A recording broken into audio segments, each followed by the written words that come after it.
Hi team, welcome to my bent over row with a kettlebell using a bench. Now if you know how to do this video isn't for you. This is for those that aren't sure what to do or aren't sure what I mean when I say kettlebell bent over row with a bench. So all we're basically doing is using our back muscles to pull the kettlebell up towards your armpit, but at the same time we're bracing our stomach and spine to ensure we maintain good technique. So with your bench, you need to make yourself into what I call a coffee table position.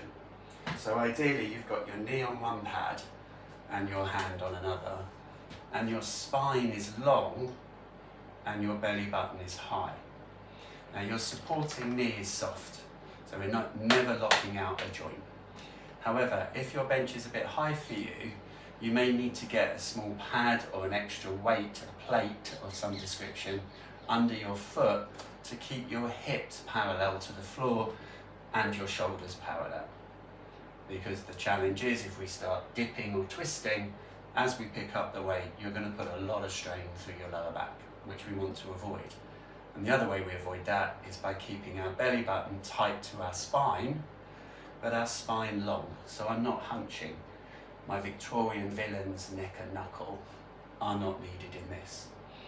Regarding your hand, it can be on the edge of the bench, on the bench, but for me, because of arthritis issues, I can't put any weight through my wrist in that angle, so I found this is a better way for me. And some days I need to put extra padding if my joints are painful. So, picking up the kettlebell, a loose grip.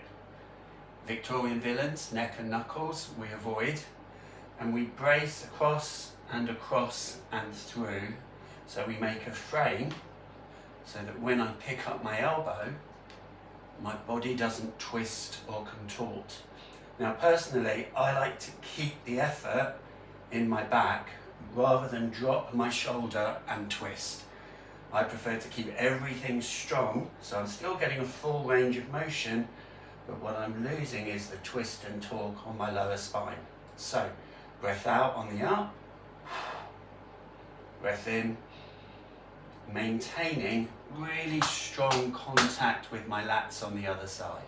So I'm working one side with the weight, but stabilizing with my core muscles and my lats on the other side. So, how heavy do you go?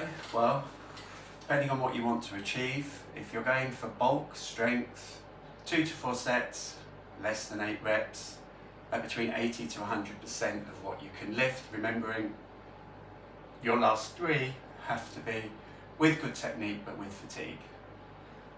For hypertrophy, 3 to 6 sets, 8 to 12 reps at 60 to 80% of what you can lift. But if you're going for stamina, 2 to 4 sets, up to 20 reps, but at 60% or less than what you can lift. So, that is bent over row with a kettlebell.